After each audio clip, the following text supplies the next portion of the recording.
Hello, welcome and thanks for choosing this video course. In this video, I'll be talking about how to raise fast cash. These days, it seems like everyone needs more cash. Unemployment is skyrocketing, especially in the United States. The economy is poor and finding a job in this market is harder than ever. Fortunately, there's one way to make quick money that doesn't require you to have an extra outstanding resume or any type of cash investment or any extremely specialized skills. All you need is a computer, an internet connection, and a decent grasp of the internet marketing operation. The following video series assumes you don't have a mailing list, don't have a lot of capital, and you don't have a lot of time. And you'll be given top 4 ways to raise emergency cash quick: JV brokering, freelancing, sell your stuff, brokering solo ads. First of all, JV brokering. JV stands for joint venture. As a JV broker, you're a connector. You connect people with products or services to people who have customers, subscribers, and traffic, and you take a percentage of the revenue created from that connection. Being a JV broker can be very advantageous. You don't need your own product, customers, or a mailing list. You don't need a fully automated website with all the works. You don't need to purchase anything. All you need to do is learn how to locate complementary businesses, introduce them to each other, and negotiate a deal between them. You become the middleman. For doing this, you get a percentage of the sales. Often a JV broker will be hired by a business that has either a product, service, or a customer base that could be better monetized. That business owner will be seeking partners who have a customer base that's targeted to their product or service. Likewise, the person or business with a customer base will be seeking products and services related to their customers' interests so they can market them to their customers. And this is where a JV broker comes in. You'll be hired by either of these two partner types in order to connect them with each other to create successful and profitable joint ventures. And upon successfully bringing both sides together, you'll be paid a pre-negotiated percentage of sales. Freelancing. Now, what's freelancing? Freelancing's probably the best way you can make some fast cash online. A freelancer sells skills and services online. It requires virtually no setup at all. As a freelancer, you don't have to spend any money to make money. Finding work is pretty simple unless you're expecting to get paid $100 an hour, and most people have some skills that can translate into cash. Skills like writing, designing, voiceover, and more. Later on in this video, I'll be teaching you a couple of ways you can become a freelancer, and you'll be surprised at the amazing possibilities and potential you can sell your skills and services online for that quick cash you can't wait to make. Sell your stuff. I'll be teaching you how to make money by selling your stuff on the internet. I bet you've heard of eBay, right? eBay.com is one of the largest e-commerce sites around. It's an online auction and shopping website in which people and businesses buy and sell a broad variety of goods and services worldwide. This video series will guide you through step by step to sign up on your own eBay account, teach you what to sell, and also how to sell them for good money. Brokering solo ads. First of all, let me explain to you what a solo ad is. A solo ad is a form of advertisement that's sent out to an entire portion of an email subscriber list. The process is pretty simple. Some internet marketers will accept payment in exchange for sending an email you have written to their mailing list. People buy solo ads to either make sales, collect emails or names to build your own list, or do both. And as a solo ads broker, your job is pretty similar as a JV broker. You're connecting a particular party who's looking to advertise its product or service to a list of subscribers, together with another party who has an existing relevant mailing list with subscribers that are potential buyers. This video series will teach you how to find clients and connect to solo ads, vendors, as well as giving you a list of websites that you can join to find clients. Ultimately, this video series is specially designed for people like you, people who need money now and can't wait for some business opportunity to work itself out. With that being said, let's get into the substantive content. In the next hour and a half of this video series, you'll learn great ways to make money online in a short amount of time and without risking any large investments in the process. But remember, always keep a cool head, stay calm, and focus on execution and less on your problems. Hello, welcome and thanks for choosing this video course. In this video, we're going to talk about what is joint venture and why do JV brokering. Without further ado, let's get started. First of all, what is joint venture? A joint venture, or JV, is a formal arrangement between two or more firms to create a new business for the purpose of carrying out some kind of mutually beneficial activity, often related to business expansion, especially new product and/or market development. Partnerships and joint ventures can be similar, but in fact can have significantly different implications for those involved. A partnership usually involves a continuing long-term business relationship, whereas a joint venture is based on a single business project. Parties enter joint ventures to gain individual benefits, usually a share of the project objective. This may be to develop a product or intellectual property rather than joint or collective profits, as is the case with a general or limited partnership. A joint venture, like a general partnership, is not a separate legal entity. Revenues, expenses, and asset ownership usually flow through the joint venture to the participants, since the joint venture itself has no legal status. Once the joint venture has met its goals, the entity ceases to exist. Joint venture marketing can prove to be extremely beneficial for almost any business owner. It's a great way to join forces with other businesses and build mutually beneficial relationships both within and outside of your industry. While there are a number of good reasons to consider joint venture marketing, there are three basic reasons that truly outline the main goals and purpose of every joint venture marketing opportunity. They include combining resources, gaining opportunities, and maximizing profit. Combining resources. When entering into a joint venture marketing agreement, one of the greatest benefits will be gaining access to additional resources. By partnering with another business or business owner, you'll ultimately be combining your resources to make this joint venture work. That means the possibility of more funds, more visibility, and thus more business. You will both especially benefit from sharing each other's lists, allowing you to instantly double, possibly triple your potential customer base. As an intelligent business owner and strategic marketer, you probably already know all too well the importance of a quality list and have the experience of building your own. A joint venture marketing agreement is a great way for the parties involved to take some of the work out of building a list and allowing more time to focus on building your actual business. Gaining opportunities. With joint venture marketing, you'll not only gain a strategic business partner, but you'll also gain business opportunities that you may otherwise never have had. For instance, combining resources may provide you with the opportunity to purchase more expensive advertisements, and more expensive advertisements may lead to a larger pool of potential customers due to greater visibility and distribution. You'll also gain the opportunity to reach members of your partner's list, a valuable tool and resource with built-in credibility. You'll have the advantage of reaching people that already know and trust your partner and/or their message. It's a domino effect. Just as one investment leads to another, so does opportunity. This may also be an opportunity to build strong professional relationships. Building relationships within your field with both clients and your peers is extremely important and a key ingredient to success. The more others trust you, the more likely they're going to do business with you, and that's an opportunity you never want to miss. Maximizing profit.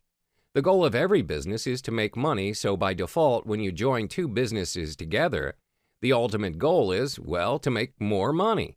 By combining resources, you'll gain the opportunity to reach a greater audience.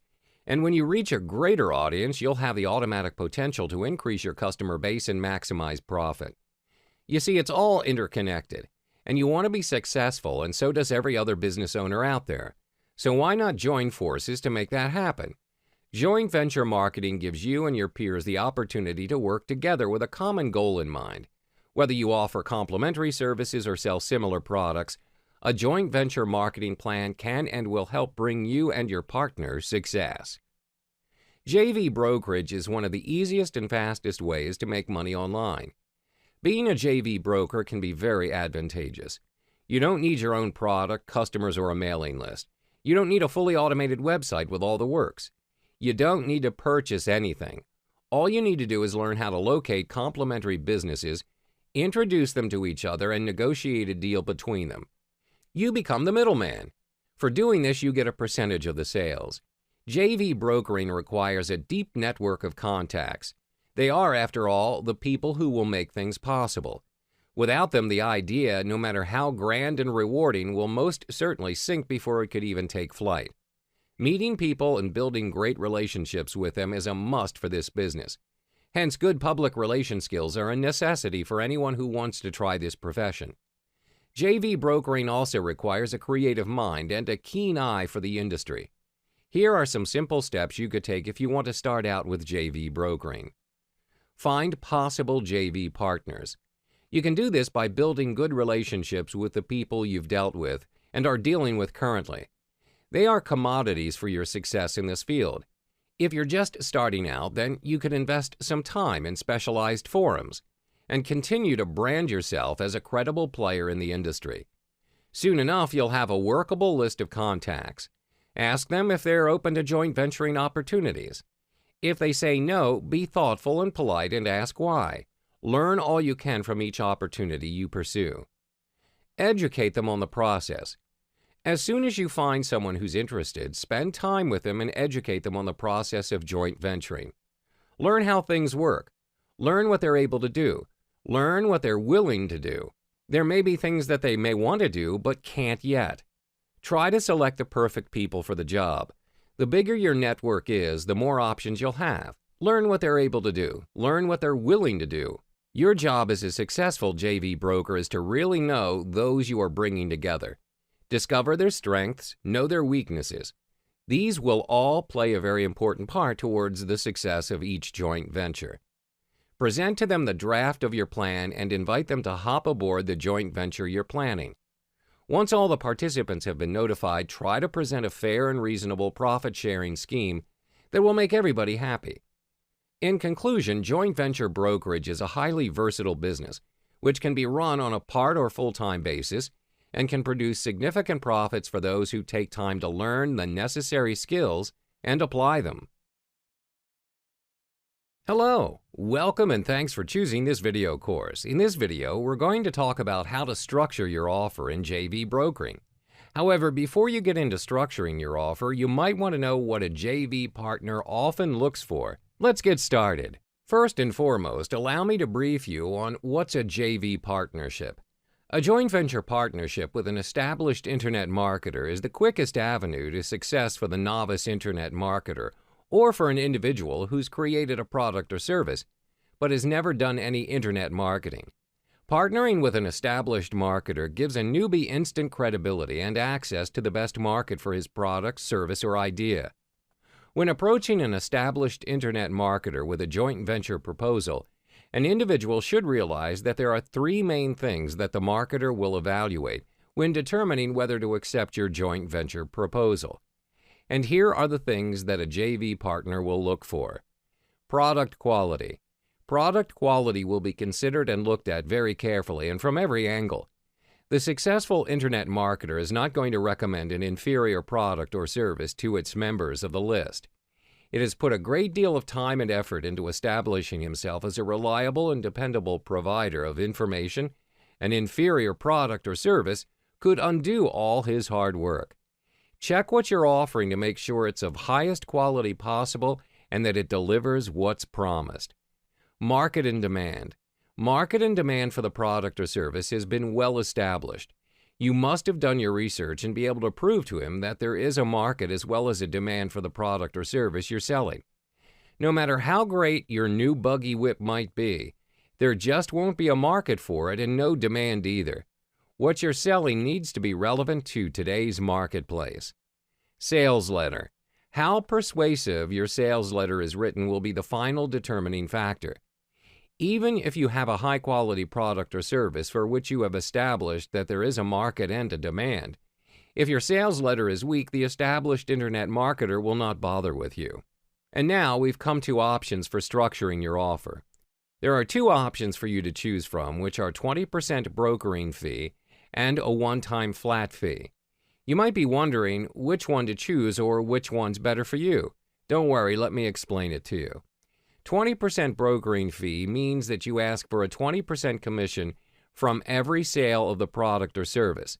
Of course, you can always negotiate on the percentage with your partners to achieve a win-win situation. But note that you are not the only broker. People always manage to find a substitute of you who would offer a reasonable price. Communicate with both sides of your partner to achieve a balance that makes everyone happy. Next is the one-time flat fee. This means that you only offer once with a flat price. However, we don't recommend this offer unless you're really desperate to raise money.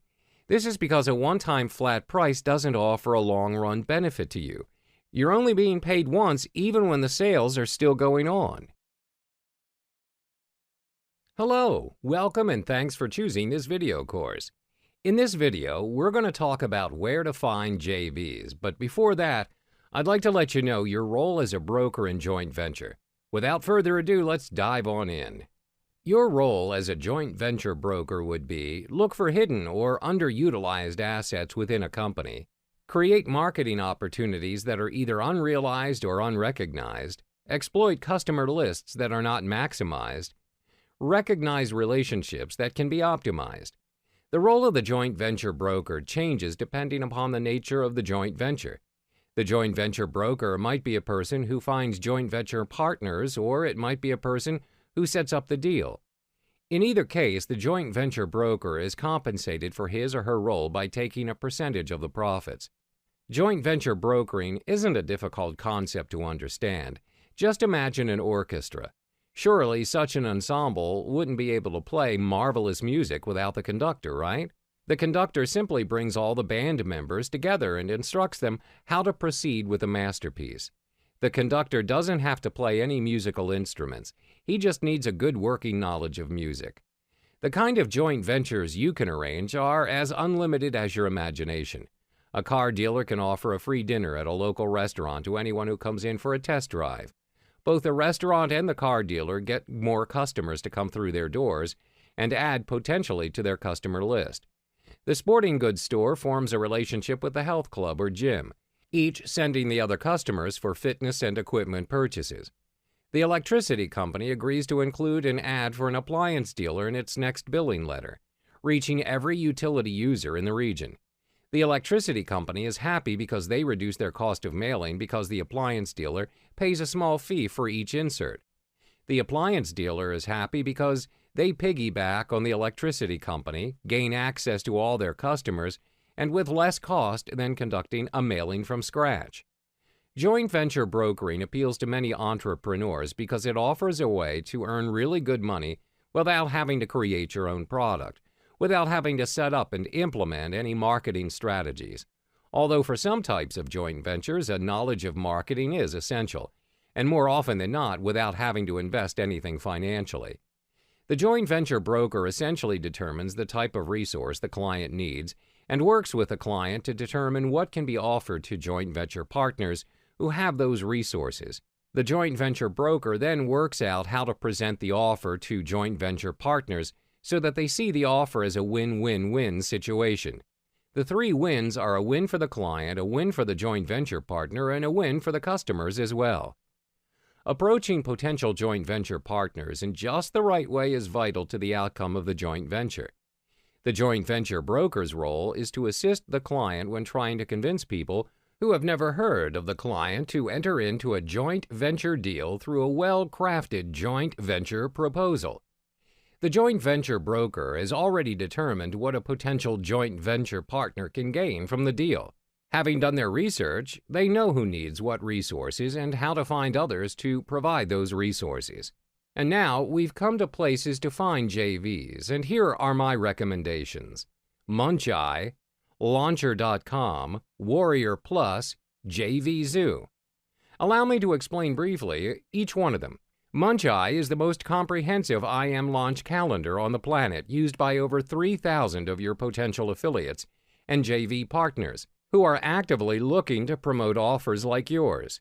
However, the competition is huge, with thousands of launches appearing on Muncheye each year. The Muncheye advertising packages make your launch stand out and reach more affiliates. So how does Muncheye work? Select any days you'd like your listing to be featured. Each featured day is only $50, and if you buy 5 days, you get 2 days free and save $100. Book early to avoid losing your spot to other vendors. Only a limited number of listings can be featured each day. You can buy up to 14 days at a time, and most vendors buy at least 3 days, usually on days running up to the launch, as the sooner affiliates become aware of your launch, the more likely they are to promote. If you wish to purchase a featured spot for more than 14 days, please just order additional days in a separate order. Launcher. On Launcher, you get your own personal and private installation of web applications like WordPress for evaluation, testing, and training. You can share your installations with other users or even share your own custom solutions. Launcher is offering a free account, no credit card required to register, no strings attached. It is great as well to put up your own commercial products and services. How does Launcher work? If you want to use a web application, you first have to sign up or log in. This is required because Launcher is offering personal installations. You can select from the list of products and solutions and get your own installation with a simple click on Launch Now. After a few seconds, the application is installed and ready to be used. And yes, it is as simple as that. In case you want to share your own product or solution on Launcher, you can very easily create your own installation template with the help of a visual editor we call the Sequence Editor. The drag-and-drop web interface requires no programming skills. However, you might need some knowledge about how to set up the product. Warrior Plus. WarriorPlus.com is an all-in-one Warrior Special Offer WSO management system that handles every aspect of WSO marketing. The Warrior Plus is the only tool on the market that makes running a WSO marketing campaign easier than ever. A Warrior Special Offer can be a product, a service, a subscription, or a membership. These offers are usually found in the Warrior Special Offer section on warriorforum.com. When offers are posted in that section, it signifies that those offers are something worth checking out. The Warrior Plus system will automatically send out files, membership information, license codes, and activation codes to customers that purchase your WSO. Within the Warrior Plus system, members can set up auto deliveries, update quantities, set quantity limitations, place Buy It Now buttons on their WSO page, and change the prices of their WSOs from an easy-to-use interface. Users can even base their price change on the quantity of sales that they have made. JVZoo. JVZoo is a marketing platform for digital products. They make it easier for sellers to promote, list, and sell their products, and give affiliate marketers some great digital products to promote. They have a huge marketplace with all sorts of digital products to promote. No matter what niche you are in, JVZoo has you covered. They have 21 different categories to choose from with hundreds of digital products on offer. JVZoo is for the makers of digital products as well as affiliate marketers who are looking to promote these products on their websites and blogs. There are many other digital marketplaces on the internet today, but I really like JVZoo. You might need to sort through their products to find a good one, but there are some really great products available on JVZoo. You will be sure to find something that would do well within your niche.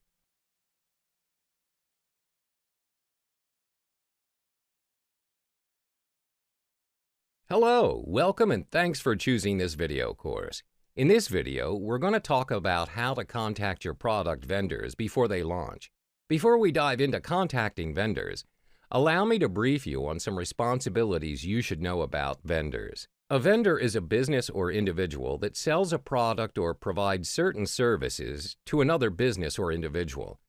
Vendor responsibilities grow out of fundamental ethical consideration, such as an obligation to keep your word and provide what you say you're providing. Customers are more likely to continue doing business with a vendor who takes responsibility and stands behind his products than one who is evasive and fails to deliver what he promises. Quality. Vendors are responsible for the quality of the products they provide.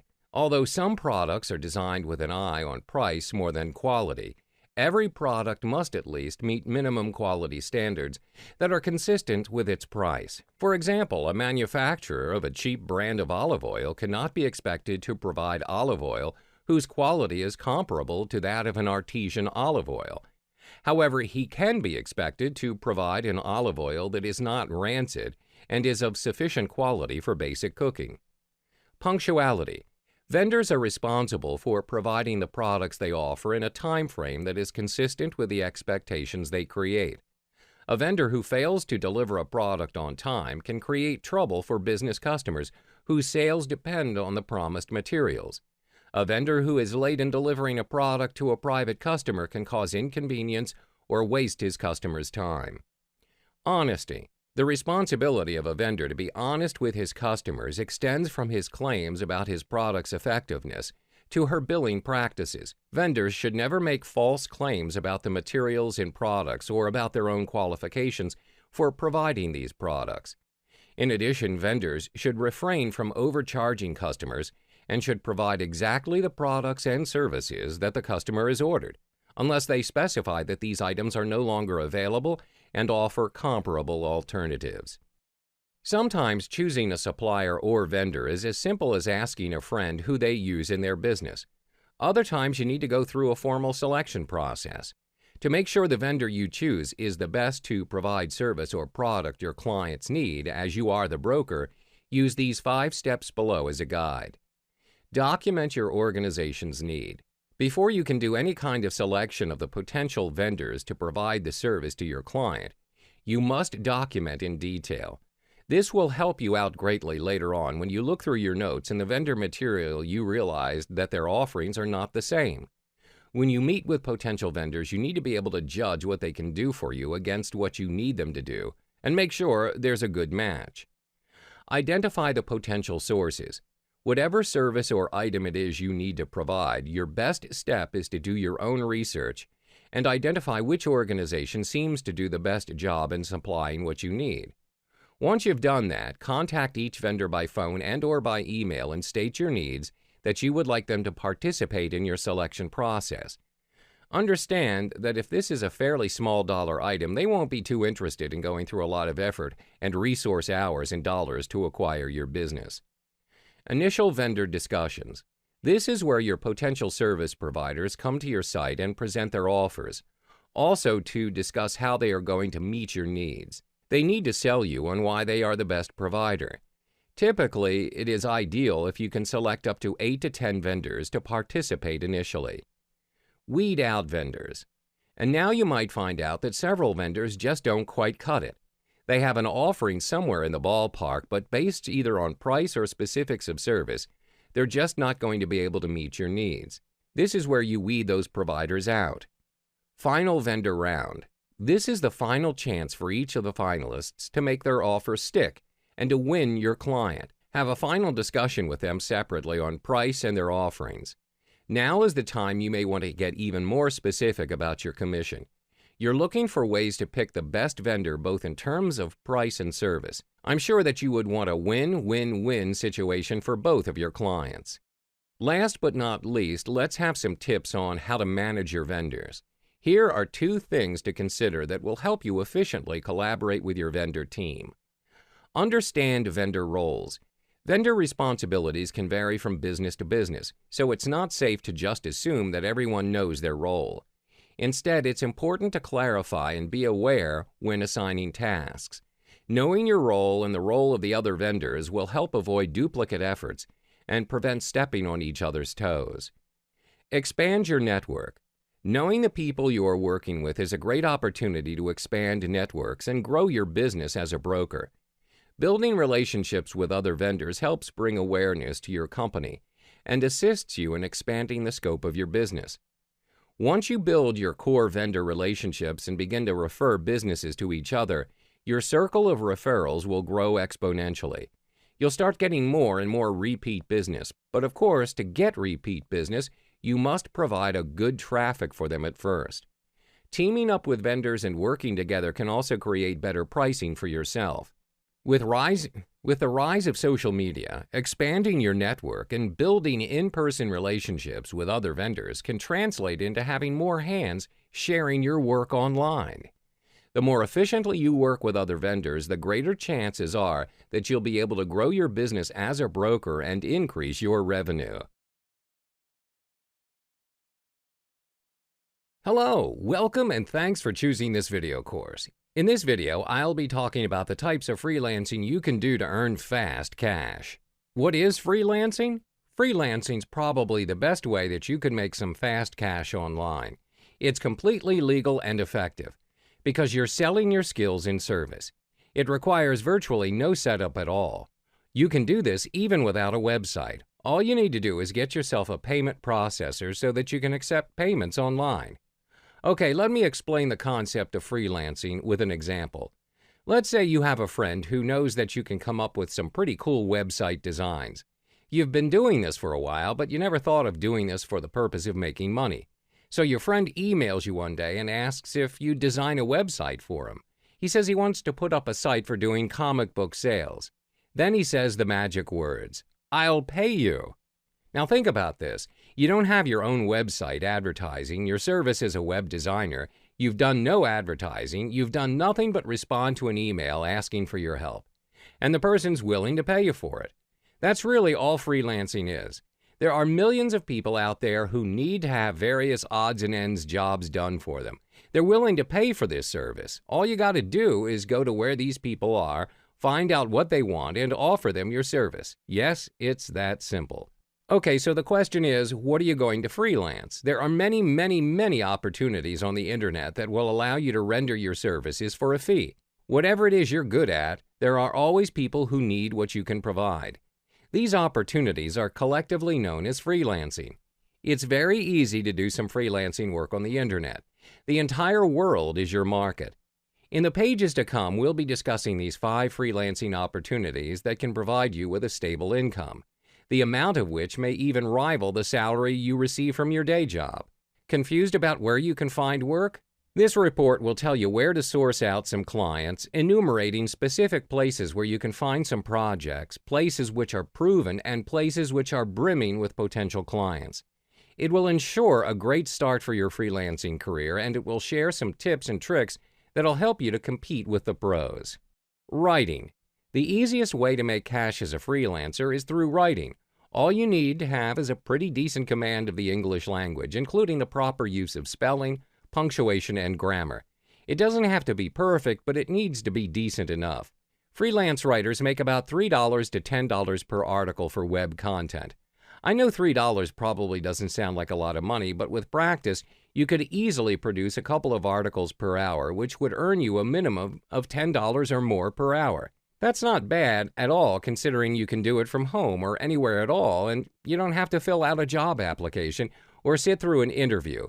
It's one of the easiest ways to making some quick cash. Plus, as you go along the way, you build a reputation, come out with a portfolio of sample writing, and get some testimonials. You can increase the price you charge for your writing. You could easily be earning $6 to $10 per article in no time. That would mean you would be making $30 to $50 per hour. That's definitely not bad. Graphic design. Similar to freelance writing, freelance graphic design work is a great way to make quick money online. You can get paid anywhere from $10 for an advertising banner up to a few $100s for a complex website design. If you're really good, you can get higher prices than normal, especially once you get some testimonials. You'll need a website where you can showcase samples of your work. You can send potential clients to your website to see your work, check out your prices, and contact you if they want to hire you. For now, I'm going to assume that you don't have any prior experience to freelance graphic design.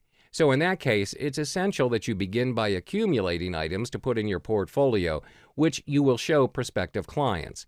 At a minimum, you will want to create the following objects. 1, an ebook cover. 2, a banner. 3, a small business logo. 4, a payment button. Remember, since all of your work is likely to be used for commercial purposes, it's critical to use stock photos and photos that are in the public domain. Otherwise, you could be violating someone's copyright. Once you've created a small portfolio of items that are sufficiently attractive and well-polished, it's time to begin marketing your work through various channels. Technical work. Site setup, WordPress. You can also make some quick cash by offering your skills in some technical work like website setup or WordPress setup and design. There are businesses where the owners have no skill or knowledge at all in technical work, and as such, they're willing to pay those skillful ones to solve their problem. And there are also clients who have too much to handle and are just looking for extra help to take care of their site's maintenance and development. You can offer your service from simply setting up a website to selling a WordPress maintenance package to your clients. We're talking about offering a monthly WordPress maintenance package to your clients. There are plenty of small and mid-level organizations with no internal web team. They've got websites they outsource, and details like security and backups are a constant worry. WordPress needs to be kept up to date, and too often clients don't bother. Then you get that panicked call about a hacked site. Or some kind of oops makes it disappear. They want you to bring it back right now, but they never paid you to set up any kind of backup system. Or themes and plugins need to be updated, but that simple click breaks something and a client needs immediate help. You take care of the details and your client doesn't sweat it.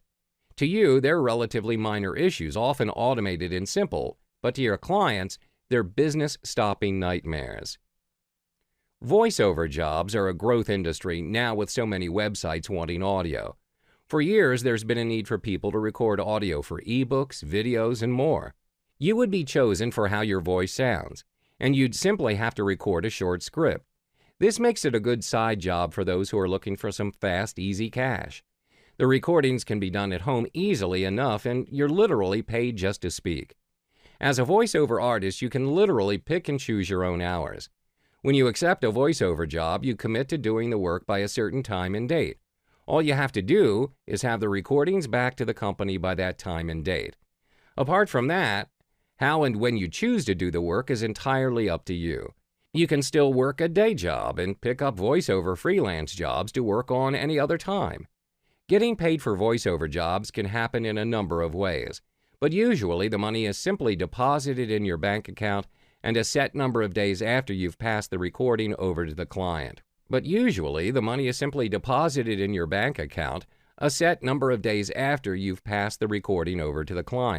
If you have PayPal, then it's a very common way to be paid for any online work. So it's worthwhile setting yourself up with a PayPal account the soonest. There's no charge for a PayPal account. Virtual assistant.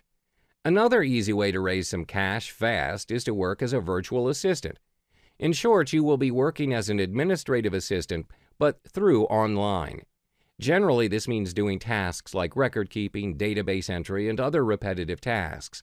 Sometimes there are clients that are looking for something like submitting links to directories or managing an affiliate program. Most businesses today, whether big or small, are accepting the idea of having virtual assistants. This lessens the workload on the company and is cheaper than having to create a whole department to take on the same tasks. Virtual assistance is fast becoming a popular option for many. The following are some basic skills that most virtual assistants are expected to have. Word processing skills. Because a lot of the work involves word processing, such as data entry, typing, and other online documentations, the word processing knowledge will come in handy. Computer skills. The very nature of the job requires the extensive use of the computer, thus the need to become computer conversant. Being able to handle the more popular software and applications is also a prerequisite when it comes to available skills. Strong communication skills. This is also another necessity when it comes to the capabilities listed for virtual assistants. Being able to communicate effectively and accurately, both verbally as well as in writing, is very important, as a lot of the communication needs to be explicit and understood on all levels. Strong writing skills. The bulk of the work is done through emails and faxes. Therefore, there's a need to be well-versed in writing skills in order to execute the requirements of the job well. Proofreading material is also something that is expected as part of the job requirement. Strong management skills. This will come in handy when there is a need to coordinate several different elements at any given time. These areas may include the advertising aspect, the marketing side, and perhaps even the public relations platform of the business. If you need immediate payment, you should look for one-time small jobs. Put in a low bid and offer to work around the clock until you complete it. If you do a good job, there's a chance the client will release the funds to you within days, which you can then transfer to your PayPal account. Alternatively, you can pick up very large jobs and require clients to make a deposit of, say, 30% on acceptance of your bid. This means that you'll get 30% of the project's full cost as soon as you're hired, which you can immediately transfer to your PayPal account and then deposit in your bank. The ultimate idea here is to make credible bids. You can do this by writing a proposal that is specifically tailored to the project rather than just writing something generic.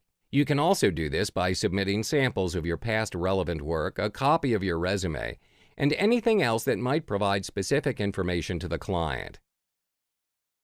Hello, welcome and thanks for choosing this video course. In this video, I'll be talking about where to post your service for freelancing gigs. The first stop for many freelancers are the various freelancing and outsourcing sites. Here are some freelancing sites to try. There are quite a few of them you can try, but you'll be facing a lot of competition from all around the globe. Some people are writing articles for as little as 50 cents each on these sites. The quality is horrible at that price, but they still manage to get the work. Another great way to get work is on the various internet marketing forums. Here are some of the forums you can try to find freelance work. These forums are full of successful marketers who need freelance services. It can be pretty hard to find a good, reliable freelancer, so they'll be more willing to give you a chance. You can also get slightly better prices than you can on the freelance sites. Remember, don't go spamming these forums with offers. You'll need to follow their rules, and you may need to pay to post an ad to get business. But paying $10 or $20 is a drop in the bucket compared to the amount of money you can make from a single offer. But I'll be further explaining on two of the freelance sites specifically in this video course. The Upwork.com and Fiverr.com are the largest and most globalized freelance platforms where most freelancers and clients frequent and seek for freelance jobs and services. Upwork.com. Most freelance services like voiceover, graphic design, virtual assistant can be found on this site. With over 1.5 million clients, Upwork, formerly Odesk, offers something for every type of freelancer. With over 1.5 million clients, Upwork, formerly Odesk and Elance, offers something for every type of freelancer. It accommodates both short and long-term projects, hourly or project-based work, to entry and expert-level engagements. Regardless of what possession or skills you're offering, Upwork is likely to have it for you. The steps to navigating your way in Upwork are pretty simple. Just simply sign up for an account on the site and you can browse through thousands of job postings. It's made simple as you can search by category based on your skills and fill out applications for anything you find relevant. If you get interviewed or hired, you can track your hours or project status on Upwork and then get paid directly through the site. Here are some ways to increase your chances of landing a job. 1. Fill out your entire profile with samples and references. Clients may contact you about jobs, so you need to make your profile as enticing as possible. 2. Take multiple tests. You'll have to take the Upwork readiness test before you can apply for jobs, but then you should take others related to your skills. This shows clients that you can really do the work. 3. Link a withdrawal option to your account. This takes a long time to set up, so you should get it going while you work on your first project. 4. Include a cover letter for every job you apply to. Do the same just as you would do for a regular 9-to-5 gig. Explain your profession or skill. Fiverr.com is a good place to start to build your freelance empire. Sometimes looking for a platform to present your services can be the most difficult thing for a freelancer. Connection is all a freelancer needs, and Fiverr has created this platform for you. This is a place where everyone can be connected to search for the services they need. Fiverr is a marketplace where people can offer their services starting at a cost of $5. The concept of Fiverr is straightforward. As a seller, remember this 4-step procedure. Communicate with the client, accept the gig or send them a custom offer, deliver the gig, complete the order. How to use Fiverr? Fiverr is extremely easy to navigate and use. The website design is clean and clear that even first-timers can understand the concept easily in no time at all. First of all, signing up for a Fiverr account is free of charge. Go to their website, then click on Join to sign up for the account. As mentioned, enter your email and set up the password. Or you can connect Fiverr to your Facebook or Google account without creating a new account. The whole process is extremely easy. It's not necessary to fill in any other information unless you want to customize your profile manually. After that, you'll receive a confirmation email from Fiverr.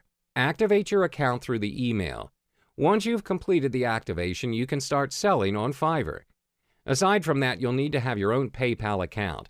PayPal is the main payment method that is accepted by Fiverr. If you already own one, link it to your Fiverr account. If you don't have one, it's time to create one. Don't worry about the fee. Remember, PayPal is free. Hello and welcome. Thanks for choosing this video course. In this video, I'll be talking about how to get clients to hire you as a freelancer. Now that you've locked down the types of jobs you can do and where to offer your skills as a freelancer, it's time to teach you how to get clients to hire you. This is usually where people make their mistakes and ruin their potential of getting hired. You can't just sign up on any freelancing sites, respond to a job request and say, "Hey there, I can do that, hire me." You need to present yourself in a professional manner, and you must make the initiative to contact them first. Don't just sit around and wait for clients to come to you. Every freelancing site may have their different ways of processing your job application, but they all have something in common: your proposal or offer.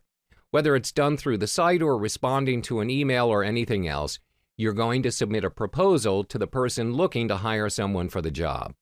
So that's the first thing I'm going to cover. Keep in mind that there are so many different types of freelancing assignments. So I'll have to keep this as generic as possible because there's no way to write a proposal that fits perfectly for every type of job there is out there. So listen to the following proposal and adapt it to the job that you're looking to apply for.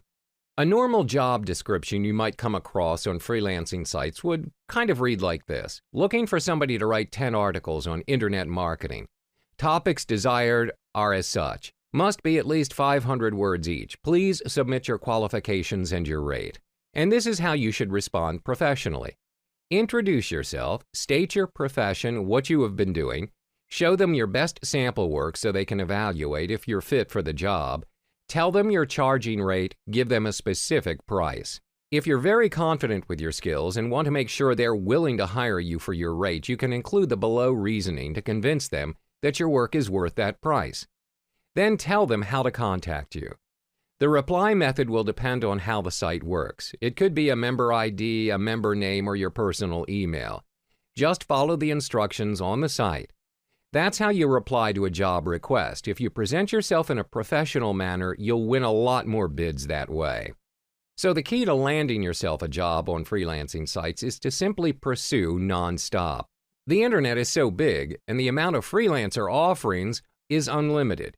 You just have to be full game on and put yourself out there so clients will notice you and hire you for your skills. The key is simple. Go out there, present yourself every day until you get hired. Go on to all the freelancing sites and search for relevant job postings, find those that you're interested to work for, and send in your application as many as you can daily. It's a numbers game after all, and the more frequently you appear to their eyes, the higher your chances that someone will find you the right fit for their job. You just need to be really aggressive, not in the way that will offend or annoy someone. Don't sound overconfident, just be aggressive in your posting. Offer yourself on a daily basis at every possible job offer you can find on all freelancing sites. You can also send frequent reminders. Bottom line is to be persistent but not pushy. If you don't hear back from someone that you don't know very well, you should give them a week to respond before you send a polite follow-up. Your message should sound something like this: "Hi, a week ago I sent you this really awesome idea and I wanted to follow up and see if you're interested in pursuing it further. I'd be happy to chat about it in more detail.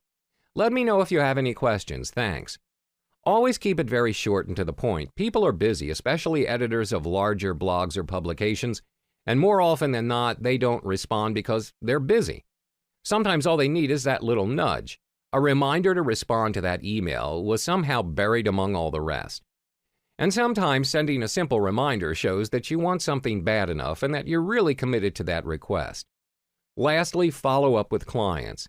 This is something so many freelancers fail to do, and it kills more business than you can possibly imagine. After completing the assignments, most freelancers simply thank the customer for their business and they move on. They think that just because they did such a great job for the customer, they're going to be contacting them for more work. In many cases, that doesn't happen. After completing the project, ask the customer what's their future plans. Ask him if he thinks he's going to need more work. Remind him to give you a shout if he does. There's an old saying, out of sight, out of mind. And trust me, once you're out of sight, you're so out of that person's mind, he may even forget you did the work for him. Keep the relationship going, but make sure to keep things professional at all times. Hello, welcome and thanks for choosing this video. Now that you're all set with setting up an eBay account, the next big step is finding the products to sell. Generally, anything is sellable on eBay, but of course there are certain items that are prohibited in eBay. There are only 3 simple steps to determine what product you want to sell. 1. Do your own research on the market segment that you're interested in. 2. Look for manufacturers or wholesalers that can reliably dropship products for you. 3. Choose several viable products to sell that conform to your selected niche market. That being said, these 3 steps are highly significant, and it's best to follow them through instead of skipping them. When it comes to conducting research, you need to have a careful planning and research at each step. In doing so, you can easily avoid most of the common pitfalls of dropship selling. Dropshipping is basically acting as the distributed sales force for manufacturers and wholesalers who either cannot or don't wish to act as retailers. All you have to do is being a virtual distributor, whereas the rest of tasks, such as handling the physical order fulfillment and shipping, are done by the manufacturers. To kick things off, you should start with a select few items that you have carefully chosen so that you won't find yourself in an overwhelming position with auction fees before you even actually start selling anything. Furthermore, it's easier for you to evaluate the feasibility of each item on a small scale before you start expanding towards other products. When it comes to choosing your dropshipping partner to work with, spend more time in narrowing down to the list of best partners with the best possible deal. Any dropshipping partner that's approved by eBay is quite reliable to choose from, but you'll find that their entire product catalog is well represented on eBay by a number of other dropshippers. Once you've found the right company that's willing to do dropship work with you, find out how long they've been in the business and how long they've been doing dropshipping for clients.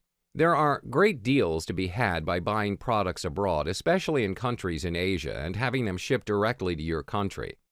There are setbacks, of course, like dealing with foreign countries due to international shipping and custom regulations, but generally most eBay dropshippers suggested avoid using foreign suppliers entirely. The least you could do to offset your compromises is look for special deals with foreign partners, but limit the bulk of your goods to domestic wholesalers. Through this method, you'll be able to not only take advantage of some truly fantastic deals with what is typically less expensive merchandise, but you'll also be able to keep up with other companies through contacts and trade publications when your domestic companies are no longer capable of offering you some of your best-selling choices. Basically, there are only 2 basic types of source for drop-shipped goods. Manufacturers. Manufacturers are able to supply the same goods yearly at wholesale prices, but not as low as bulk pricing unless you convert your business model or sign a special contract if you find yourself with a good, reliable selling item that you're keen on continuing to carry. Closeout sellers and liquidators. For closeout sellers and liquidators, you may be able to get the best deal, but they're not renewable and they probably won't give you a very good deal at all. The quality of the items offered may not be up to par, and the chances are slim that you'll be able to send back defective or low-quality goods. In eBay, there are a variety of items that are available from the private sellers. That being said, niche markets are the optimum way to compete in this very crowded eBay marketplace. The best way to determine a niche is a product that is not widely available at your local retail store, including such online retailers as Amazon or Shopify. Usually, people that have a niche with a good knowledge of the products often have a good head start. If you don't have a good niche to start with, search for categories that have only a few listings in your local area. Especially lucrative are product sectors that can be served by small local outfits that are often selling at a very high profit. The market in itself is pretty much saturated throughout the years, but they're not entirely out of line, as there may still be suitable niches out there for different consumer electronic categories, but they may still be harder to come by. Even though there are several target markets out there to choose from, be prepared to compete with other wholesalers, which means that your prices will have to be lower than your competitors. These items are applied to different categories ranging from craft-making supplies to photography equipment and to just about everything else in between. You can even supply raw materials for projects, plans, and patterns for crafting items, finished products, or even ebook guides on how to make money from a given hobby. To focus on this particular niche of items, you need to absolutely fill that niche completely to make your store more appealing for customers and their desire to visit your store.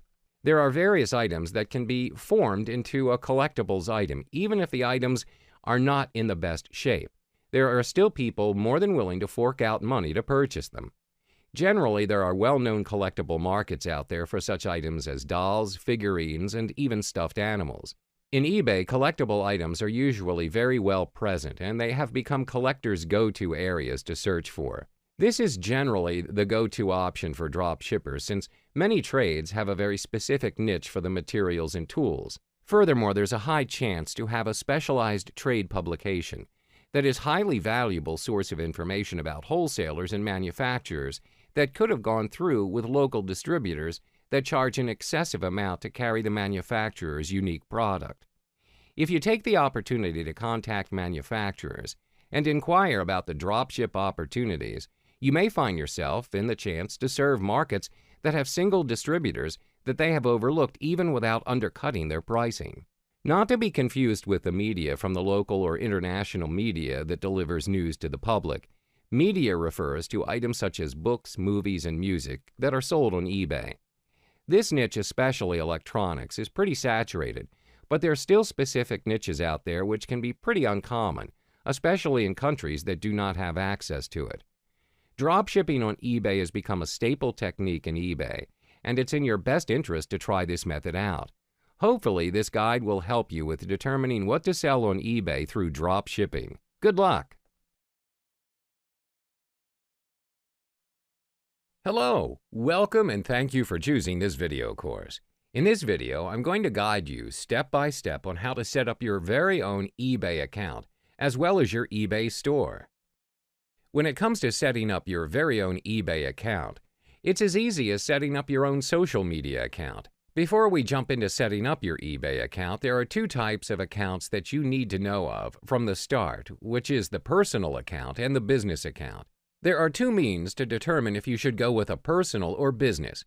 If eBay is all new to you, start with a personal account first. If your business blooms, you can consider stepping up into the business account without any loss of previous transaction history.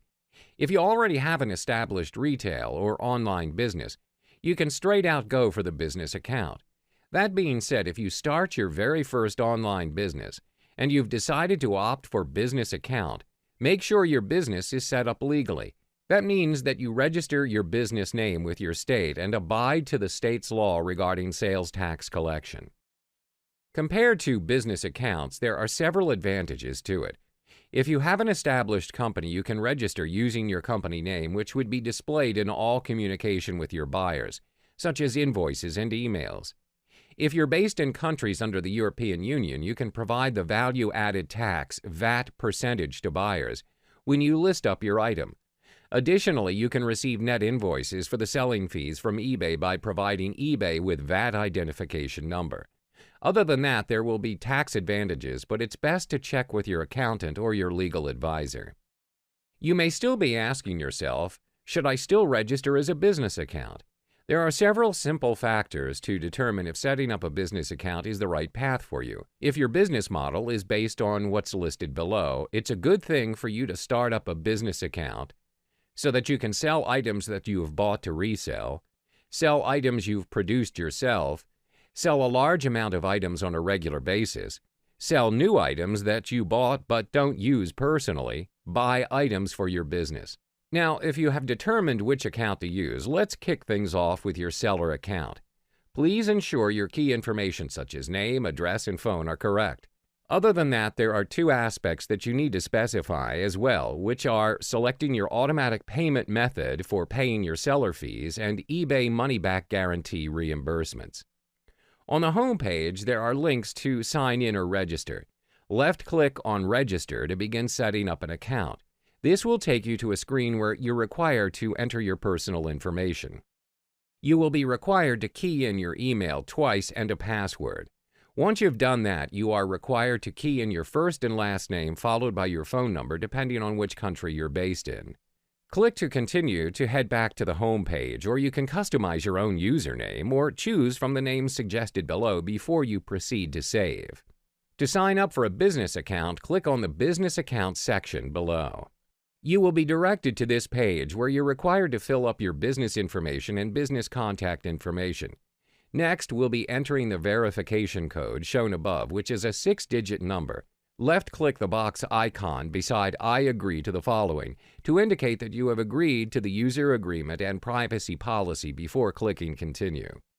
To change your account from personal to business, scroll to the top left bar and hover to pop up the Account section and select Account Settings. On the next page, click Edit to change the account type. Key in your business name and proceed to complete the process by clicking Change to Business Account. eBay offers 3 types of selling features for you to manage your sales, and they are accessible from your eBay account page. My eBay. My eBay helps you manage individual sales, and it's exceptionally useful for beginning sellers. The selling tool is practically free, and it's already a default tool under your eBay account at the Selling section. Selling Manager. Selling Manager helps you handle multiple sales in less time. Through this tool, you can manage listings, track sales, and perform common post-sales tasks such as handling feedback, email, payments, and shipping.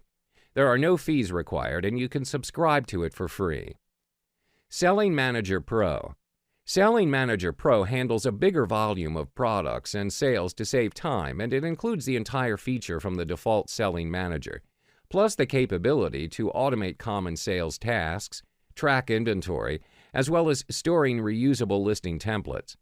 Upon subscribing to the feature, you will be given a free 30-day trial for first-time subscribers before a monthly subscription is charged for $15.99 to your eBay account and will appear on your monthly invoice. To fully utilize and manage your seller's account, it is best to change your default My eBay tool to the Selling Manager tool, as it helps you with streamlining and optimizing the way you can sell your items. To subscribe to the Selling Manager, scroll to the top left bar and hover to pop up the Account section and select Account Settings. Click the Subscription section and you will head to this Feature Picture page and scroll to eBay Selling Manager and click to subscribe to Selling Manager. This is the Selling Manager subscription page where you can choose your subscription level between the free version and the pro version. Once you've confirmed choosing the Selling Manager, which is free, proceed to the Continue button to confirm the changes.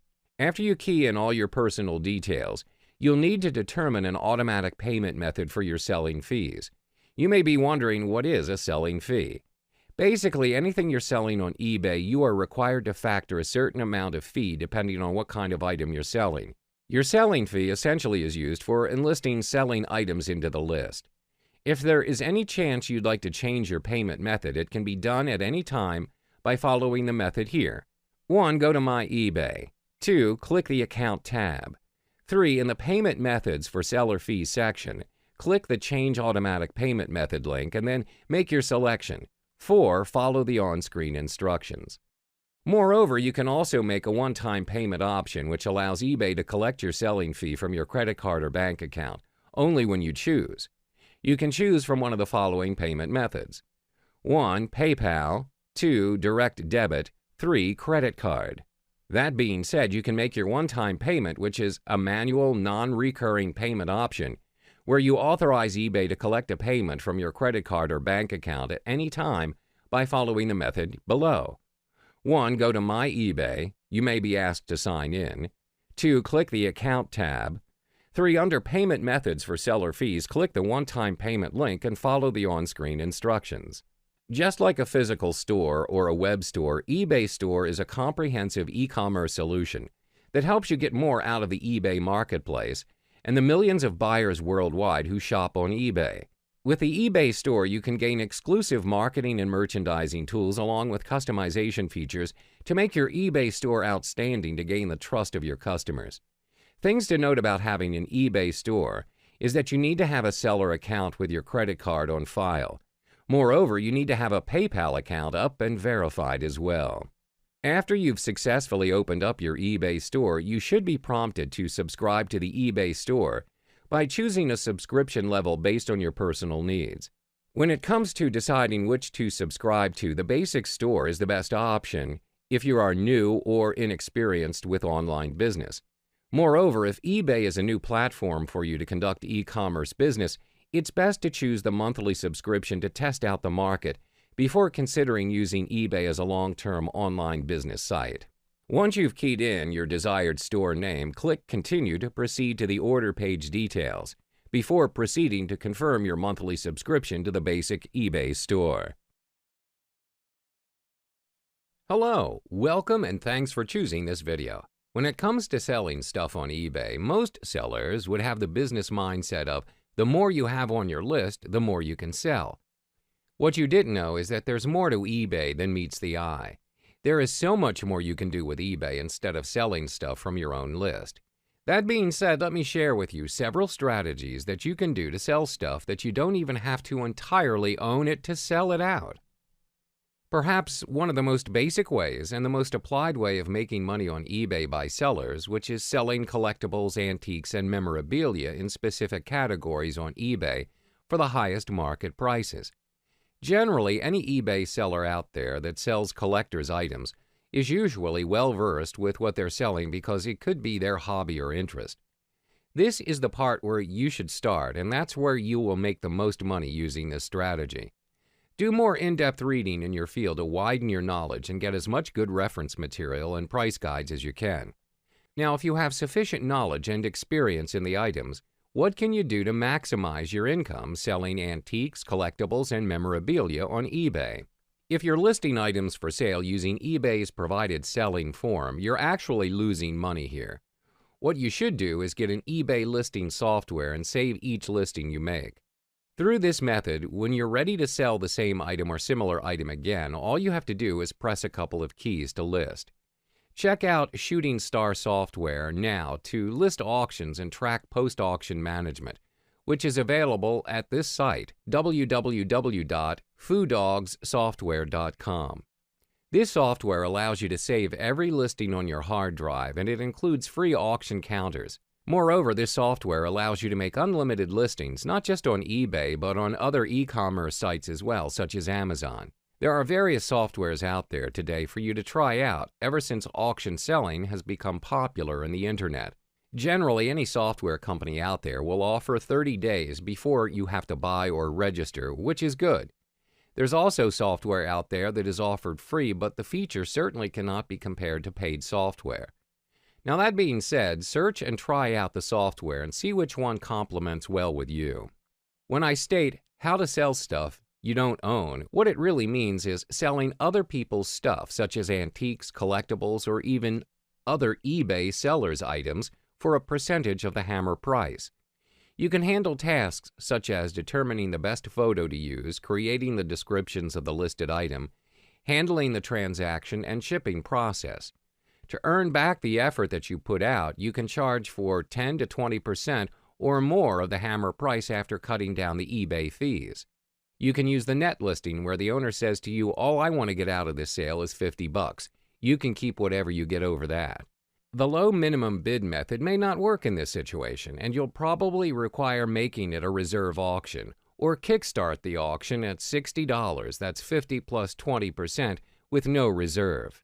If it fails to sell, make sure you get a refund for eBay's listing fees or get them up front from the owner. A short contract between you and the owner is essential. An attorney will be more than willing to help you put one together that you can use. Use it over and over again by photocopying it and filling in the details with every new client. Check with your attorney before doing this to prevent any legal problems from occurring. There shouldn't be many problems with doing this, and there are people out there who practice it and make lots of money not just for himself but for the clients as well. It's pretty much a win-win situation between you and the owner. All you have to offer is your technical expertise, and the owner provides the merchandise. It's as simple as that. To find a client, all you need to do is search eBay Seller ID. Top Cat to see his or her listings. 99% of the items he or she is selling are on consignment from other antique dealers. Arbitrage is basically a method used in the stock market by big players who search for price discrepancies from a single market to another. This method is even repurposed and applied in the eBay marketplace. All you need to practice this method is to specialize in the item you desire to sell. Add depth to your knowledge, read more books, study anything related to your field. That way you see the item, you understand all the features from top to bottom compared to other sellers out there that provide an overview explanation or a description of the item. From there, you can turn around and sell the item on eBay Gain for a nice profit due to the fact you fully understand its true value, comprehensive description of the item, better quality pictures with various angles of the item, instilling great confidence to the bidders that you know what you're selling. That's basically what eBay arbitrage strangle is. What you should do to take opportunity of the eBay's market on the buying side of the trade. Create a list of search items that will help you seek out items that you're interested in. Take, for instance, when you search for a limited edition gaming mouse. Always have a list of terms in a text file on your computer, and all you have to do is copy and paste the keywords into eBay's search window. When you're coming up with a list of items, use terms that a person who's familiar with what they have listed would use. For example, the limited edition gaming mouse, search on limited edition glow-in-the-dark mouse. Always make your search terms obvious. Once you've found an item that you know you can make a profit out of it, bid early and enter the highest bid you're willing to pay. Do not ever go back and enter another bid. That's a straight path to losing your money. If you get it at your preferred price or better, good. If not, the item goes beyond your highest determined price, just forget it and move on to the next item. It's very easy to have bids on 50 to 100 items at one time. If you win 10 or 20 out of 100, you're actually doing very well. When it comes to searching for certain items that are not sold at retail stores, your best bet is to look for it at the local auction house or during an online search. That being said, let's look into what kind of places you should keep an eye out. Yard sales, a great place to buy cheap and rare items. Generally, you don't have to spend much time looking for auction merchandise at yard sales unless you're looking to buy conventional items. Rummage sales, similar to yard sales, but they are run by NGO. Charitable fundraising sales and auctions. These sales are run by volunteers of an organization who are trying to raise money. Most of the items are donated to the organization, where the items are priced and tagged before auctioning. Estate sales, usually conducted when the estate wants to get rid of old items to pay off outstanding debts or just to cash in the items. The Salvation Army, reasonable place to look for eBay merchandise, and they are reasonably priced occasionally. Used bookstores, generally when certain books do not make any sales and they're just eating up storage space while trying to stock in new books, store owners would usually sell it for below the market price. This is a great opportunity to snag some books that are highly sought after in the market if you have knowledge of it. Mail order sources. There are various booksellers and glass dealers and other antique dealers out there who would only do business by mail. Get on as many mailing lists and ask for as many catalogs as you can.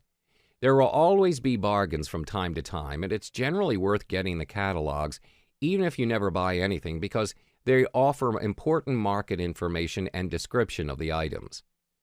$1 stores. Yes, $1, but the items are either books or merchandise. New stores. You can find good stock in new stores at the main sales table. At times, the items such as closeouts or specials can be bargain. At times, the item once purchased are not returnable. Shows and fairs, generally run by associations in which members of the organizations can display their items. Usually, they hold them at large halls at places such as a university, hotel, or convention center, or even an auditorium. The Internet. Pretty much the only place that you can find any item that you search for. Hello, welcome and thanks for choosing this video course. In this video, we're going to talk about the solo ads business. So what does it mean by solo ads? Curious? Let's dive in and know more about it. Solo ads, also called email marketing, It is a business tool that enables you to communicate with your staff, your suppliers, and your customers by sending out emails. When considering a definition for email marketing, there are a number of ways to define it, from the broad to the specific. Here are some key components to what a successful email marketing campaign does. Direct mail. Emails that are sent directly to current and potential customers. Retention email. Frequent and regular emails are sent out to current customers. Email-placed ads. Marketing ads are placed within emails sent by others. Let's look further at each of these components. Direct emails. It is a call to action on the part of the customer. Let's say you receive an email from a business. You may or may not have heard from them, and you may have never signed up for any of their email lists. Businesses can obtain these lists by buying them. Either way, the business sees you as a potential customer and wants to entice you with a good deal. You may even have done business with them before, and they want to do business once more by offering something you might be interested in, or a better deal than before. The purpose of direct emails is to be promotional. They might offer you a product or service, or they ask you to sign up for something. Potential customers are more likely to get these types of emails. Retention emails. Retention emails are the equivalent of printed newsletters. While still promotional in nature, retention emails attempt to retain customer loyalty by offering the customer something. This could range anywhere from coupons to up-to-date news on the latest products. These types of emails are sent out on a regular basis. It could be a weekly or monthly basis, but usually the business tries to send out emails weekly to retain customer interest. Email-placed ads. Another way to do solo ads is to get some advertisement space with another email. Many times businesses that send out retention emails reserve space for other businesses to place their advertisement. This can be beneficial for you as a business, especially if you have studied the demographic that you're marketing to and the potential customers you could gain. Knowing what other types of businesses your potential customers go to and listen to is a great advantage because it allows you to strategically place your ads in emails and get clicks. It is also a benefit for the business with which you have had an ad placed because they'll know that their emails are being read, and they can also do a bit of analytic work to determine where their customers are clicking. Simply put, yes, email marketing works. Of course, there is the stigma of spam that keeps people wondering whether or not email marketing is still effective. Email marketing, just like other forms of internet marketing such as social media marketing, it is fast-paced and must be adapted. As you can see, many companies put quite an investment in their email marketing campaigns. They're willing to spend the money because they've seen the return on their investment. Your email marketing campaign can also be monitored once you have sent out the emails to customers, both current and potential. The data can be analyzed in a number of ways, including web analytics, downloads, search inquiries, and visits to promotional events and offline stores. The growing complexity of today's email marketing has created a deeper need to carefully consider the creative aspects of your email messages. While the need for quality and effective design has always existed from a pure marketing standpoint, challenges that are unique to the email space require a different look at creative from the perspective of accomplishing specific goals via email. This module introduces several critical parameters that could be given creative consideration and provides tactics to optimize creative for maximum results. The facts. Research that analyzes how people view emails indicates marketers have 3 seconds to catch readers' interest. That's a limited amount of time to make an impression, inspire readers to keep reading, and get them to complete your desired action. Compound that data with additional research that suggests readers keep at most 8 brands in their inbox at one time, and it's clear that the need for great creative is paramount to your email marketing success. Dimensions. Another consideration is the width of your email messages. Depending on screen resolutions, the email message that fits nicely on your screen may require horizontal scrolling on someone else's screen. Besides the annoyance factor, if any of your important content is hidden by the scroll, your readers may miss it and not read further. If you keep the width to 600 pixels or smaller, the vast majority of readers will see your full message within their screen.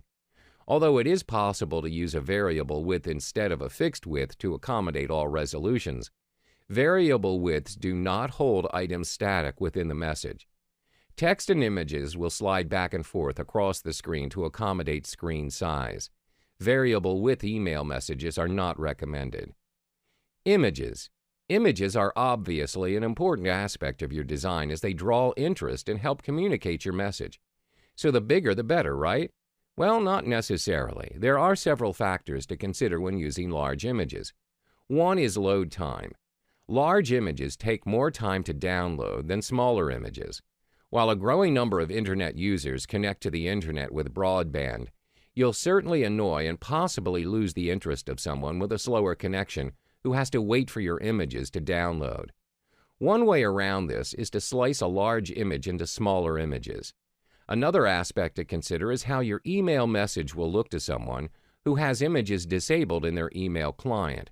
If you don't have any text above the fold and your reader has images disabled, all they will see when they first open or preview your message is a large gray box. For readers to even view your message, you're relying on them to take an action and enable images to be downloaded.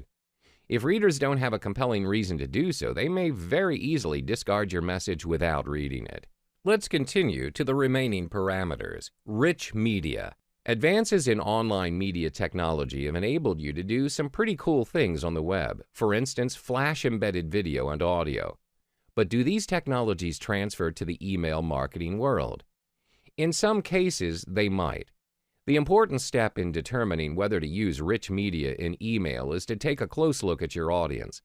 Will they be able to view Flash? And if they are they more likely to respond to Flash? If the answer to both of these questions is yes, then it certainly makes sense to test.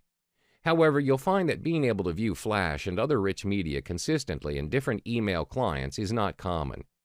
Flash is not supported in many email clients. Specifically, Microsoft Outlook 2007 does not support Flash or video.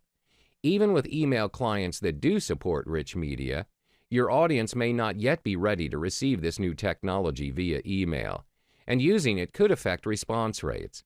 Another factor to consider is the ability to track activity generated by rich media. Landing page considerations. Getting readers to click on links in your email is your first goal. Your second goal is to convert those clicks into a desired action. Increase your conversions with a well-designed landing page. Although this is not a module about landing pages, we'll list a few things to keep in mind when designing your landing page. Match the message and elements of your landing page with your email message. For best results, repeat the headline from your email message at the top of your landing page. This gives visitors a feeling of familiarity and comfort. It tells them that they've arrived at the right place. Create a single path to your offer. Your landing page needs to be designed to prevent visitors from wandering away from the path you want them to take. Therefore, eliminate unneeded elements, such as links to other resources, navigation bars, etc. Keep visitors focused on completing the desired action. Viral opportunities. A recent survey by Sharp Partners found that almost 90% of adult Internet users share content with others via email, and the respondents are forwarding frequently. 3 out of 5 said they shared content at least once a week, and 25% reported doing so even more frequently. Encourage your readers to do the same by providing a clearly visible "Forward to a Friend" button in your email. The most common placement for this is the top right corner. If your emails are business-to-business in nature, use "Forward to a Colleague." This also allows you to track how many people are forwarding your email and to know who your top supporters are. Optimizing email creative is both an art and a science. It should also be a never-ending process. Our best recommendation for optimizing the creative for your email messages is to take a close look at your messages and try to implement a few of the areas noted. After you've made some changes, track the results and optimize a few more areas.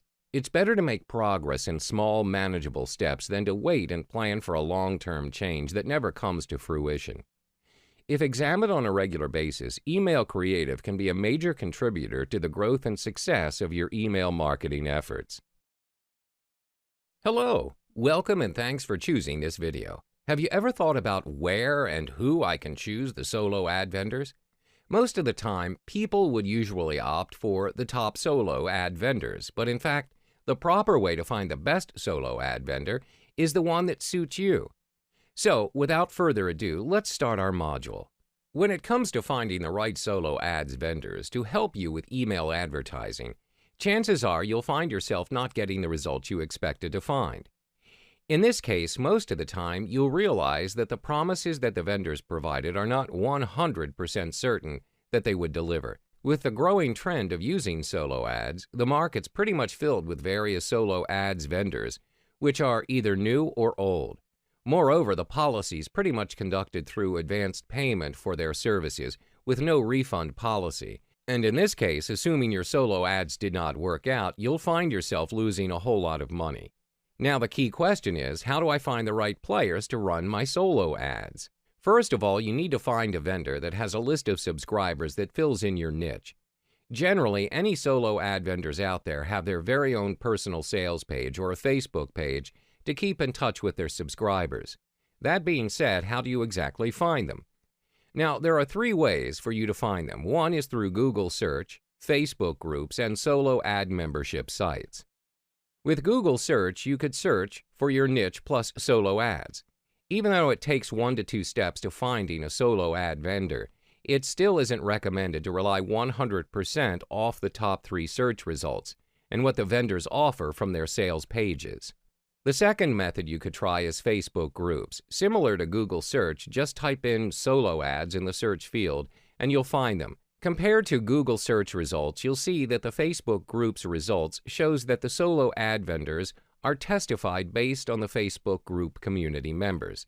This is one of the best ways to gain results on how good the vendor is with his or her subscribers. The third and last method you could try out is solo ad membership sites. There are various sites that you can sign up for, whether you want to buy, sell solo ads, or do both. You can try out solochecker.com, which is free, and you may just find yourself several top vendors suited for your business there. Most of the vendors offer solo ads at an affordable price compared to their actual price shown on their sales page, and most of the time they can deliver the clicks at the same day within several hours. Now, that being said, the results may affect traffic you'll get, and it's quite hard to stay in touch with the sellers before booking your solo ad. Moreover, there are chances that the vendors at Solo Checker will not stick around with the business in a long-term basis. Additionally, there will be blacklisted vendors there that conduct fake traffic, so it's best to check through all the essential details with any particular vendors that you do so desire to conduct business with. Another site that you could consider is the Udemy.com site, which you can buy and sell solo ads. Moreover, Udemy, they offer ad swaps and clickbanking services, which is a great thing if you already have a list of subscribers. Most important, always be wary when searching for solo ad vendors and check through all the necessary details. The TrafficMonopoly.com, which is a relatively new site, is also a good choice to search for solo ad vendors. You can even get good discounts from premium solo ad vendors as well. Compared to other membership sites, they have a contract with over 90 top solo ad vendors, and you can get a lifetime for only a single payment, which is a great benefit. This is a crucial step to ensure the solo ad vendor is legit and still active, as it has been known there are fake solo ad vendors out there, as well as inactive ones. There are several aspects that you must look into before you could come into a conclusion if the vendor is good. First, are those testimonials legitimate or fake? Are they from their sales page or through Facebook group posts and comments? Most important is checking out the video testimonials, as they're not exactly an easy way for vendors to fake those. Secondly, are the testimonials old or recently updated? Has anyone ever received sales? What are the terms and conditions? Can you use your own email swipe? Lastly, do they add new subscribers to their list daily? Now, when it comes to contacting solo ad vendors, there are only 2 aspects that you need to go through to decide if he or she is the right vendor for your business. First and foremost, always use their preferable way to contact them. Usually, they would have contact info listed at the bottom of their sales page. Generally, solo ad vendors prefer to get contacted through Skype messaging, which is a really good way to converse in real-time conversation without the need to waste time waiting for a reply, be it through email or social media chat messages. The second aspect is to ask questions. Just like conducting an interview, the three main points that you must cover is their speed of delivery, cost per click, and their tier type traffic. You can find the answer to these three main points at their sales page. If they don't, feel free to ask them. Always ask questions that determine if the solo ad vendor is suitable to help out with your business. This is to ensure if the solo ad vendor is able to accommodate to your solo ad campaign as well as your outcome for how many subscribers and front-end sales you'll gain. Now that being said, it's best to get subscribers that are highly engaging into your mailing list. 1. How long have you been in the business? Similar to ice breaking, you may come to understand more of his business background, as well as solidifying how long he or she has been in business, as well as his or her credibility. 2. Who is on your list? This allows you to come to understand if their list of subscribers actually complements your business or not. Cover all the specific details to ensure that his or her subscribers are the right market for you. 3. Did your subscribers double opt-in? This question will give you an indication whether his or her subscribers are responsive or not in terms of opening their emails. 4. Is your list built on paid traffic only? Assuming you're also running your own list of subscribers, if the solo ad vendor subscriber list is identical to yours, there is no other reason to run a business with the same traffic source. 5. Will my offer suit your list? Similar to question 2, but instead this question's directed towards his thoughts if your solo ad is compatible to his or her list. This is to build up more insight and perspective before you kickstart your solo ad campaign. 6. Do you add fresh leads daily? This is to determine if the vendors have added in any new leads into their sales page. Fresh leads that are added regularly will be able to prevent a saturated traffic. 7. Will you send to your list only? This is to reaffirm that the vendor's lists are actual people that would click to the email. 8. Do you use rotators? A very important question. This is to determine if the vendor is actually running any script that would redirect your original link to a different solo ad buyer landing page. 9. Will you send my swipe or your own? To have an even concrete proof that the vendor is not using a rotator, this question is to ensure the vendor is using your swipe, which you could sign up to their list. 10. Can I see the swipe you're going to use? I follow up to the question number 9 if the vendor does not show his or her swipe. This is a red flag for you to avoid buying from them. Chances are the vendor's not answering your question number 8 honestly. If the vendor shows you the swipe, you can improve the subject line of the first email in your sequence and landing page headline. This is to meet their expectations and use similar or exact words. Hello, welcome and thanks for choosing this video. When it comes to finding vendors, most people would use Facebook as the main platform.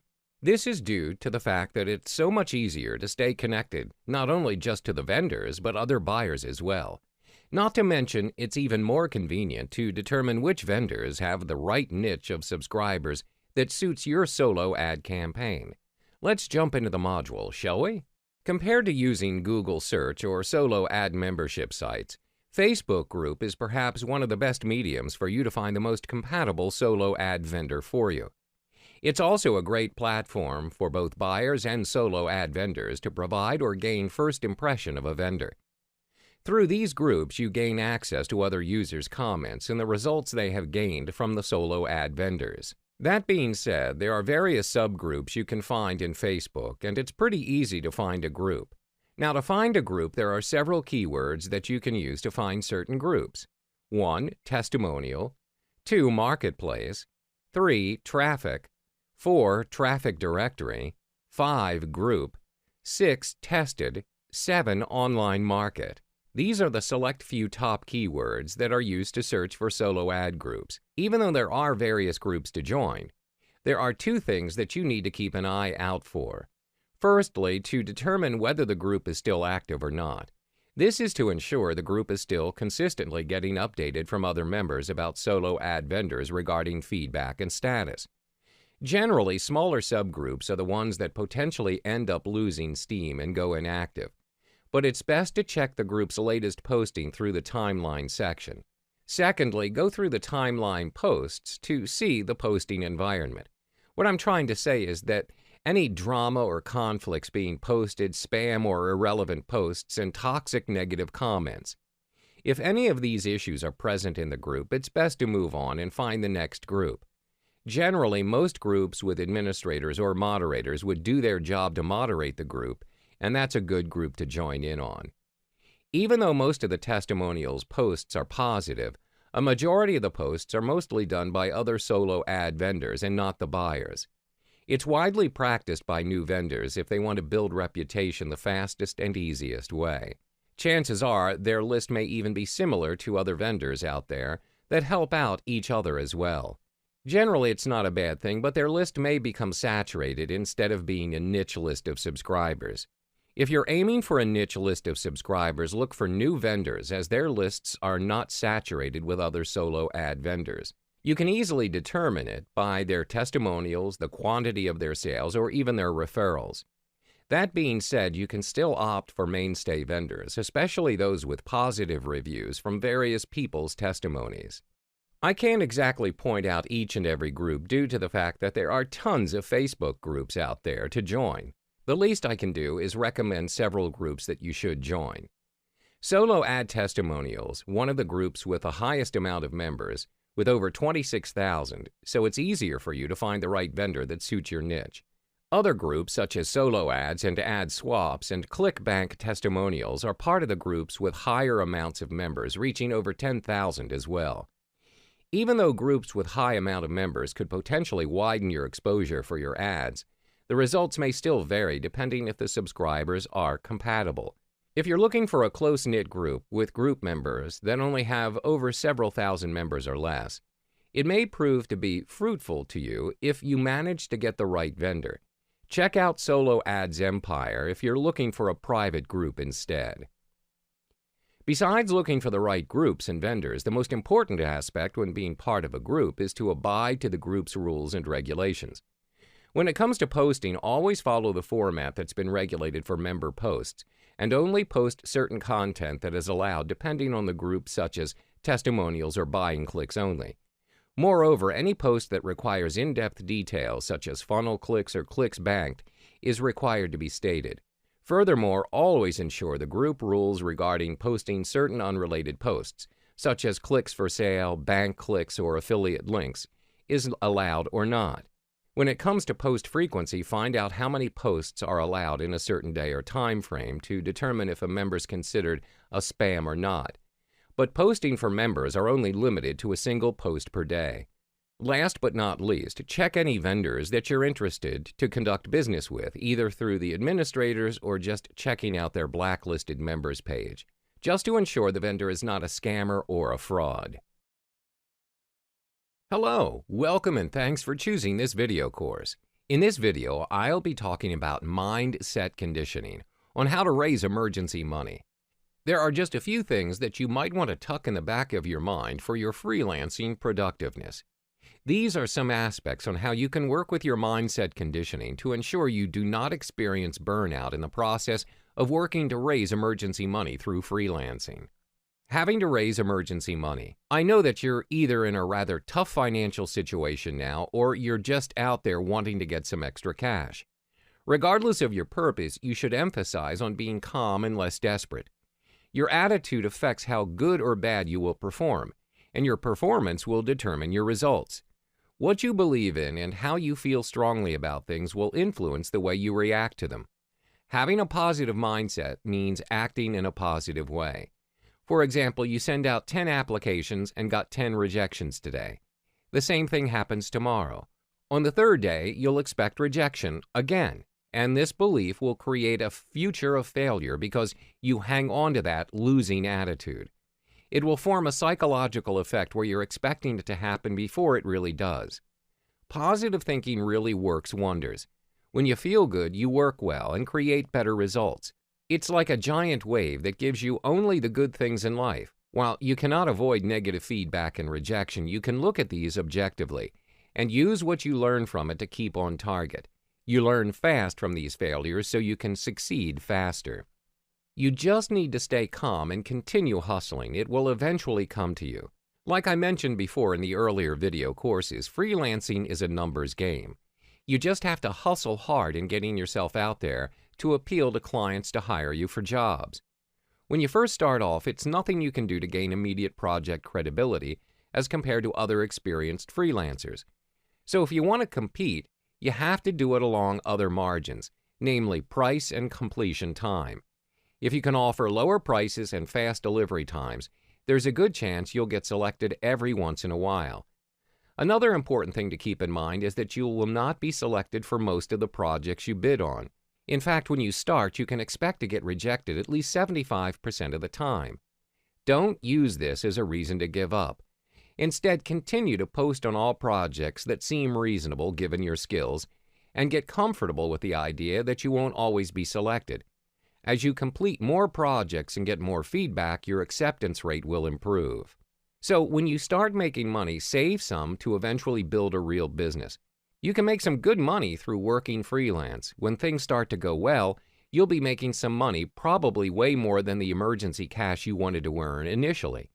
This is the golden time to expand your career.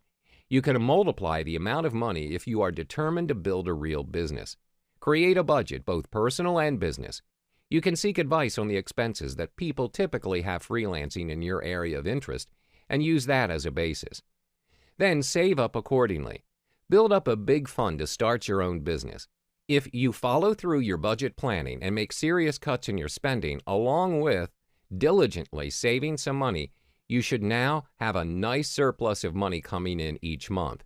Don't be tempted to spend it. Instead, sock it all away into a savings account. In fact, do it automatically. Instruct your bank to automatically transfer a healthy amount each week into a savings account on your behalf. A lot of freelancers start out small and eventually grow into working their very own business. The reason is simple: because they can and they make money. Freelancers work the same way as any other office workers. You work in front of the computer as well, sometimes even longer hours than normal office workers. And the best thing is you get to choose the assignment and take the amount of jobs you want. You can plan your finances accordingly and use the money for greater things. So remember, save up and you can start your own real business with fixed income or even more.